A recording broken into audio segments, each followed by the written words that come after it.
श्रीमद् भगवत गीता का 5वां अध्याय का महत्वमय। वीडियो में आगे बढ़ने से पहले अगर आप मेरे चैनल पर न्यू हैं तो लाइक एंड सब्सक्राइब ज़रूर कर लें और बेल आइकन को भी प्रेस कर लें ताकि कोई भी वीडियो मैं डालूं तो आपके पास नोटिफिकेशन चला जाए। अब हम जानते हैं गीता जी का 5वें अध्याय का महत्व। श्री भगवान बोले, हे लक्ष्मी, 5वें अध्याय का महत्व मैं सुनो। एक ब्राह्मण पिंगल नाम का अपने धर्म से भ्रष्ट हुआ। वह कुसंग में बैठ मच्छी मांस खावे, मंदिरा पान करे, जुआ खेले। देव योग से वह पिंगल एक राजा के यहाँ नौकर हो गया। राजा के पास और लोगों की चुगलियाँ किया करे। तब बहुत दिन बीते, तब वह धनवंत हो गया और उसने अपना विवाह कर लिया। परंतु स्त्री व्यभिचारिणी आई। वह स्त्री को मारता। उस स्त्री ने दुखी होकर अपने पति को विष दे दिया। वह ब्राह्मण मर गया। उस ब्राह्मण ने गिद्ध का जन्म पाया। कुछ काल पीछे वह स्त्री भी मर गई। उसने तोते का जन्म पाया। तब वह एक तोते की स्त्री हुई। एक दिन उस तोती ने तोते से पूछा, हे तोते, तूने तोते का जन्म क्यों पाया? तोता बोला, हे तोती, मैं अपने पिछले जन्म की कथा सुनाता हूँ।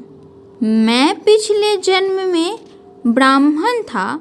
अपने गुरु की बात नहीं मानता था। मुझको गुरुजी ने शाप दिया कि और कहा, जा तू तोते का जन्म पावे। इस कारण तोते का जन्म पाया। अब तू कह किस कारण से तोती हुई?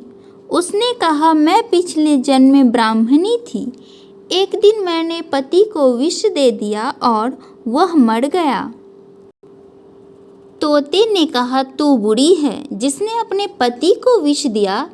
एक दिन वह तोती वन में बैठी थी। वहाँ एक गिद्ध आया। तोती को उस गिद्ध ने पहचाना और वह गिद्ध तोती को मारने चला। आगे आगे तोती, पीछे पीछे गिद्ध। जाते जाते तोती एक शमशान भूमि में थककर गिर पड़ी। वहाँ एक साधु का दाह हुआ था। साधु की खोपड़ी वर्षा के जल के साथ भरी हुई पड़ी थी। वो उसमें गिरी। इतने में गिद्ध आया और तोती को मारने लगा। उस खोपड़ी के जल के साथ उसकी देह धोई गई और दोनों आपस में लड़ते लड़ते मर गए और अधर्म देह से छूटकर देवदेही पाई। और स्वर्ग से विमान आए जिन पर बैठकर वह दोनों वैकुंठ को गए। वह खोपड़ी एक साधु की थी जो गीता जी के 5वें अध्याय का पाठ करता था। वह परम पवित्र था। उसके जल से दोनों पवित्र हो गए। जो प्राणी श्री गंगा जी का स्नान करके श्री गीता जी का पाठ करते हैं वैकुंठ को जाते हैं। इति 5वें अध्याय। प्रेम से बोलिए राधे राधे।